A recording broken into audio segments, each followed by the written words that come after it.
Welcome to Yeukai Business Show. Today's episode is brought to you by World Outsourcing Solutions, helping business owners with virtual assistant services and business growth systems. Here's your host, Yeukai Kechidori.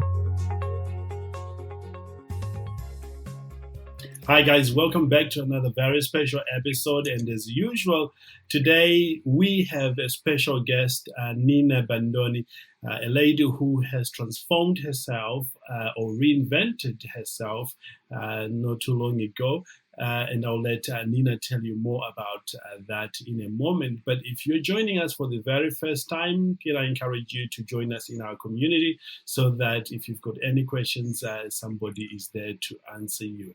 Now, let me ask you a question. Are you in a place where you are worried about what is going on in the world? Maybe you have lost your business, or maybe you've lost your job if you are in a job, or maybe things are a little bit difficult now given the pandemic situation or given what is going on in the world.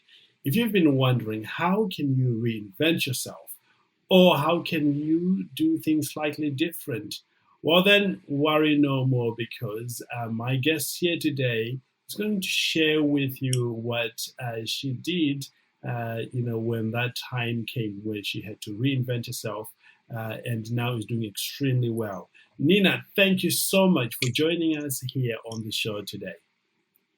Well, thank you so much for having me. I'm super excited to talk to your guests today. Yes.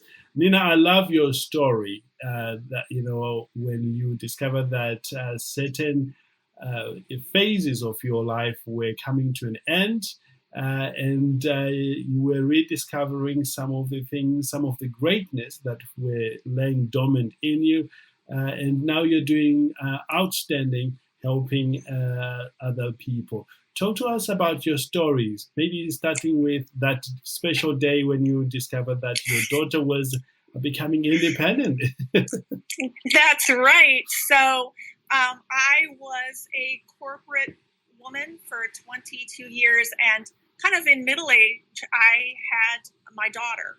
And during those 20 years when I was raising her, I was pretty much a full-time stay-at-home mom.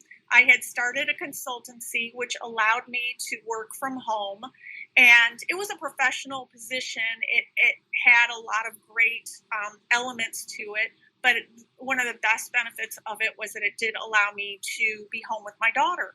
And I think that was probably one of the greatest things that I've ever done in my life, was to devote my life to my daughter. Awesome. But there was a point at which she was going into high school, and I was driving her to the bus stop, and all of a sudden I realized, oh my gosh, she's going to be graduating high school in 3 years, and my job as a mom is going to be over. And I also was recognizing that my marriage was not what I hoped it would be. And I also was looking at that consultancy that I had built. A lot of things had changed, and I wasn't sure that I felt that I really had a place with it any longer in that particular industry. And so it ended up that within about 2 or 3 weeks, I asked my husband for a divorce, and he said yes. And within 9 months, I was living in a whole new community, alone, raising my daughter by myself. And I suddenly kind of realized, oh my gosh, I think I need to start to figure out what I need to do in order to bring my life together, in order to support myself financially. And so the first thing was to really look at the company that I had built over the prior 20 years and really kind of contemplate, what was it about it that I liked, what wasn't working anymore, where did I want to go with it, could it be something that I could retool. And at the end of kind of really thinking that through, I determined that I no longer felt passion for that work, and that I really, really wanted to do something new and that I really wanted to do something that was more creative, that would connect me more to the young woman I had been when I graduated high school. That young woman loved fashion. She was in the fashion industry. She was modeling and she was doing fun things. Yes. But when adulthood started, then those things were put aside, and I got a business degree and was a businesswoman. Yes. And totally disconnected from that creative aspect of my personality, and really embraced more being a businesswoman, wearing a suit, being serious all the time, and not really using the creative skills that I had. And so I made the decision to close down my consultancy and start a blog for women who are transitioning from maybe raising a family to, being single, or maybe just their kids are grown. And it sort of evolved, and it has continued to evolve. And so we talk a lot about fashion, beauty, lifestyle. I have a beautiful community, and we talk a lot about transformation, what it takes in order to kind of live your best life, and how to craft that best life in, where you are now. And it may mean that you have to look for a new type of profession. It may be that you can draw upon things from your past life, or you may have a list of things that you always wanted to do but never had the time or kind of an adequate opportunity to do those things. And those are the things I would urge you to sit down, write down, and really think through. That is awesome. One of the things I love about that story really is you did the very first thing, what I consider the first thing, is to be honest with yourself and analyze where you are right now, or understand what is working right now, and what do I enjoy about this environment, or this, the time I am in right now. Talk to us about that process of looking into your business before you made the decision to move on. The business that I was in is an American business. I don't know whether they have this type of profession in other countries around the world, but I worked with low-income families and helped them to purchase their first homes. And then that sort of morphed into providing financing, and also working throughout the country, helping businesses that are like nonprofit organizations who are interested in providing affordable housing to do that. So it went from being like a one-on-one thing where I would literally be sitting down with a family whose dream it was to own a house and help them to make that happen. And then over the years, it morphed into actually being more of a teacher that taught businesses how to develop affordable housing and what types of things that families would need in order to thrive. Yeah. And there in the United States, there are government funding programs and all sorts of systems that are in place to make that happen. And I became an expert on those systems and those funding sources. So that was sort of, kind of in a nutshell what I was doing. And as time had gone on, a lot of those funding sources began to change. They began to be used for other purposes. Awesome. There was less emphasis on providing affordable housing to low-income families and more emphasis on other types of initiatives. And so part of the thing was that the monies were drying up for what I was doing. Awesome. Another piece of it was that, in our local region, it was also becoming less popular in terms of a lot of people believed that the banking crisis was somehow connected to affordable housing, and it's the name became sullied. And so it's really beginning to be an uphill battle to try to continue to present things and work on things the way that I had before. And so as I really thought about it, I kind of felt like I was a fish swimming upstream to a large degree. And I started looking at other options and other types of programs, and I just really kind of felt like I didn't fit. It just wasn't fitting anymore. And it was sort of painful because this is something that I devoted almost 30 years of my life to. Yes. And so, I mean, it was pretty deep and devastating when I kind of realized that I needed to close that door. Yes. And so anyway, you have Nina, you've touched on a very important aspect there, especially for the listeners who may find themselves in a situation and they are wondering, does this mean an end of an era? What should I do now? But when you mentioned that it was beginning to feel painful, it was like an uphill, you felt like it was time to move on. What would you say to somebody who is in that place right now, where they are not quite sure what things can they be on the lookout for that are telling them that this is the door to this activity is closed, it's time to look for something else? What are the clues? So for me, it was a really strange thing. I kept getting the imagery in my mind of beating a dead horse. Right.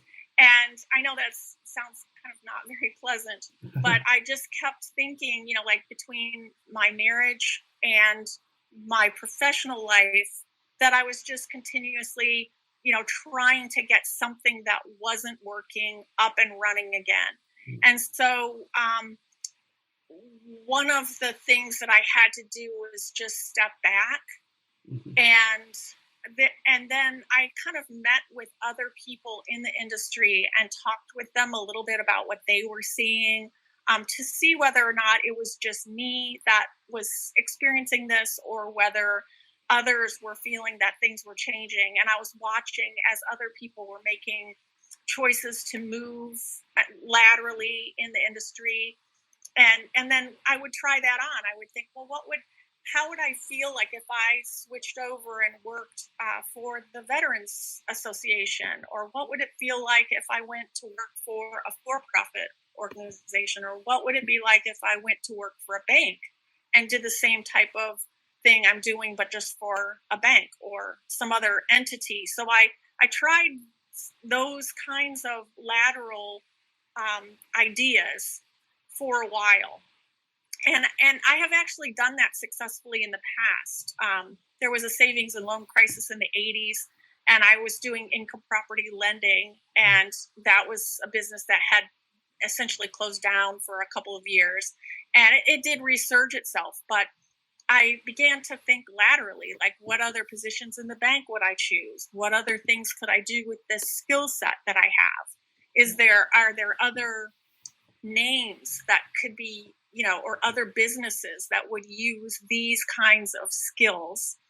And when I determined that at the time that this was happening, I was in my mid-50s, so I was a little bit older than maybe some of your listeners, and I had some options that just sort of happened to be in my situation, one of which was that I had some money set aside that allowed me some time to actually evaluate these moves. So I didn't necessarily have to go out and immediately get another job. Yeah. When I was younger and I had to get a job, that was when I was really kind of going, all right, so what other companies are there out there that would use these kinds of skills? Would a small business use this? Could I be an accountant? Could I work for, what other type of firm could I work for? Mm-hmm. So that is what I would say for somebody that is young and is looking to try to transfer from one set of skills to another.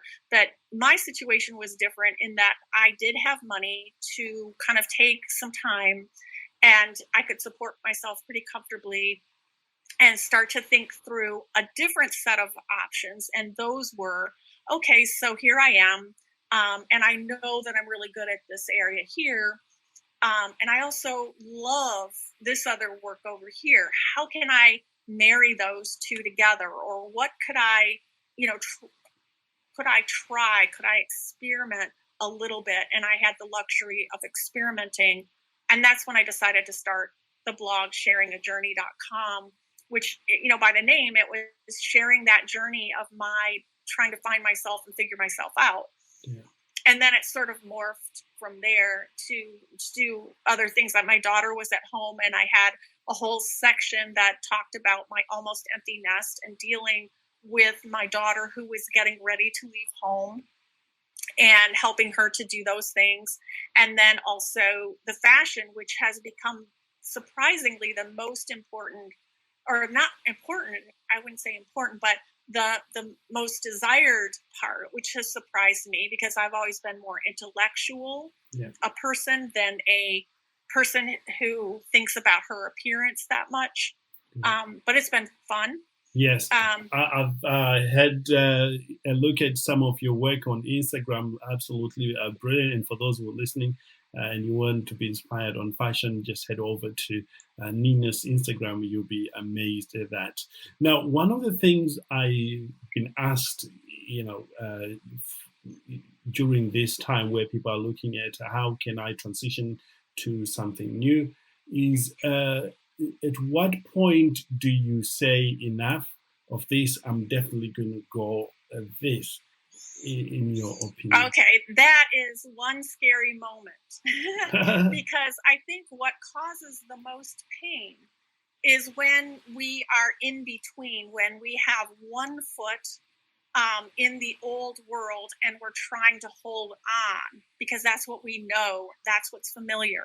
Sure. And one foot walking toward something new. And then there's this awkward period in between where you haven't really figured out like where you're going to go yet. Yes. Or you know where you want to go, but you're just really scared.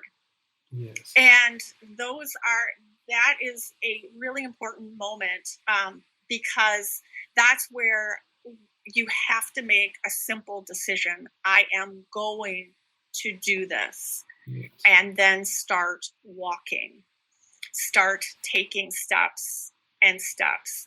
And when you start walking and when you start moving toward that goal, and every day you do 5, 10, 15 things toward that goal, you'd be surprised at how quickly the universe starts to bring you opportunities. You start to run into people that are doing similar work. You start to see signs all around you of how this can work and the next step ahead.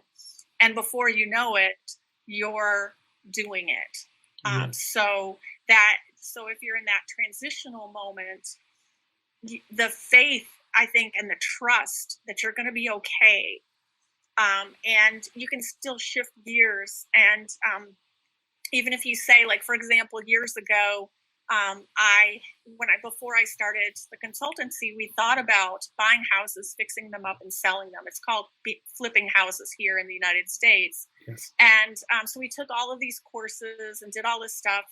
And then after I was finished with all of that, I was like, oh gosh, this just doesn't feel right to me. It doesn't feel good.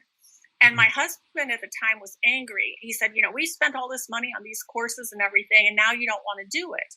Well, what ended up happening was that I started telling my friends about it. And in the context of that new company that I was forming, one of my friends said, hey, we'd love to have you come to our company and do just that. We'll give you the money. You buy the houses, you fix them up, and we will use them for affordable housing for our clientele. Wow. So I was able to use those things, even though I didn't set out exactly to, when I started, it went a different way than what I expected. And so I think that having the courage to step forward and then watch what starts coming your way and watch what starts feeling like good and comfortable and lucrative, where you're making money, where you're getting positive feedback, where people are saying, yeah, you're really good at this. Right. That's how you get sort of guided along the way. Amazing. So, and that can't happen if you're still holding on to that old job that you had, or that old company that's not working anymore, or that old relationship that is no longer working for you. Amazing. Absolutely amazing. I have the strong belief that we are guided, and life happens for us, not against us. And with that kind of mindset, you can move confidently towards your goal. Now, what, in your opinion, was some of the mindset you had to cultivate during that gap in between time of you were in the old role, so to speak, and you're moving towards the new? The mindset, I think, is really, really important. I think that's a really important moment. And what I used at the time and what I currently use are positive affirmations, but with a secondary piece in which I've spent a lot of time envisioning what I wanted to have, like what I wanted to have happen. But I also made sure that there were a feeling that went with it, and that every day I was taking at least 5 steps toward it. The guys that wrote the book Chicken Soup for the Soul, they made a deal that they would each do 5 things toward publishing the book and getting it out into the world. And they'd been turned down by a ton of publishers before they finally got published. And now they're published all around the world. But during that horrible, dark period where they had come up with this concept, but nobody was appreciating it, they faithfully took 5 steps each day toward, writing the book, perfecting the book, moving it forward, getting it out, sending it to publishers, meeting people that might help get the word out. And, through doing that and forcing myself to do that, and it started to transform me into a person that went from being pretty much a stay-at-home mom and running a business at home to writing a blog. And the blog is now international. Yes. And it's a 4-year journey. And, I think I don't have like a huge following like some people do, but I have a decent one. You have a good following. Was that like approximately 39,000 Instagram following? That's a good following on there. Yeah. Well, with the younger people, they get, hundreds of thousands of followers. My age group doesn't tend to operate quite the same way, but it's certainly, that has been, considerable like effort and daily work toward making the community, developing it, and nurturing it, and making content, that for it. So. Yes, outstanding content. Nina, knowing what you know now about that transition period, if you were to talk to somebody who is going through that, what are some of the things you would encourage them to focus on? The very first thing I would say is that you have to make a decision, a firm decision that this is what you're going to do. Yes. I am whatever, fill in the blank. I am going to be fill in the blank. Yes. And make that the primary central focus, and every morning and every evening spend time thinking about what that is going to be like, what is it going to feel like, and how you can move forward and become more and more whatever that desire is. And I think, I would say, you just have to have faith. And sometimes it just feels so dark and so lonely and so scary. But it's sort of an interesting thing, because I felt those feelings. And then now, a year later, 2 years later, 3 years later, I look back to where I was and see how far I've come. And by taking steps every single day, it has created a level of success. Now, would I like more success? Yes. Would I like, more different things to happen? Yes. There's no question. It's a work in progress. But if I had given up or hadn't even tried, I would never know that I could have gotten this far. Wow. It's powerful words right there. Absolutely great. This transformation often happens within, and sometimes you are surrounded by others who are not seeing that transformation as it happens. How did you get those who were close to you support you in your journey of being transformed? Okay, well, that is a really important thing, and it sort of surprisingly evokes a little bit of emotion for me. I was married for 25 years to somebody who was not on the same page as me. Right. And so the effort that I had to make in order for any kind of success to happen, I was not only fighting my own demons, but I was also with somebody who wasn't in alignment with what I was trying to do. Right. And it is very, very difficult.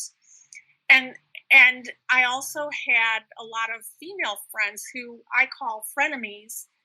They were the type of people who were like, the smile to your face, and then behind your back, they're doing daggers kind of a thing. Yeah. And I did have to, mainly I changed in that I did not entertain people who were putting me down or putting others down. Because I feel like if you're putting other people down behind their backs, then that's what's going to be done to you. That's true. And so the first thing I did was I stopped putting other people down. Right. And so every time that my friends would do that, I would just say, I may not understand or what this person's doing or why they're doing it, but I wish them the best. And as I did that, more and more of those frenemy type people started to just drop away. Wow. I wasn't feeding that part of the relationship. And when that part of the relationship wasn't fed, when they weren't fed with what they were looking for, they went away. They went and looked for other people who were interested in talking about other people behind their backs, who were interested in, putting other people down and so forth. And so that I only had to really end 2 relationships. The rest of them just all went away on their own when I started to kind of take the high road. And obviously I had to, I was divorced. I got divorced, and there was a lot obviously involved, but part of it was letting go and also holding my own self in a higher esteem and thinking, I'm a good person. I really don't deserve to be treated this way. I'm not going to treat myself this way, and I'm not going to allow other people to treat me this way any longer. And if that means we have to have a conversation and I have to end a relationship, I will do that. But most of the time I nip that in the bud. And I'm blessed to have this absolutely magnificent daughter who is very supportive, and a boyfriend / photographer. All those pictures that you're seeing on Instagram, those are all Roger SD, RSSD photography, and he has supported my journey, which was just this huge, I feel like hugely blessed, because out of the woodwork came this person who is willing to work with somebody who hasn't modeled in 40 years, somebody who's 61 years old, and is willing to try new things. We just put up some videos. We're working on reels and learning how to do all this stuff on Instagram, and finding somebody that's willing to go on those kind of journeys with you and do silly things with you is just like a blessing beyond belief. Amazing. The people you surround yourself are definitely important, and surround yourself with the very best people you can. Absolutely amazing. Wow. You are sharing real good information here, and I know you do that as well on your blog, helping other women who are going through that transformation themselves on there. For those who wants to carry on learning with you, where can they find you, Nina? I am on www.sharingajourney.com. Mm-hmm. I have my Instagram, which is at sharing_a_journey. And I also have a YouTube channel. It's Sharing a Journey, Facebook. And we also have a newsletter. And in the newsletter, I usually share much more personal information. So if you're interested in joining the newsletter, you can hop over and to the blog, www.sharingajourney.com, and then hop onto the newsletter. And I usually always have some sort of a handout. I have a little library in that newsletter that you can tap with for handouts and inspirational material. And as I make more of those things, then I add them to the newsletter. People, they get those first, and then they're put into blog posts and made available. So that's how you can keep up with me if you'd like. Awesome. Thank you for that. Now, as we come toward the end of our time together, Nina, let's paint a picture of what it is like.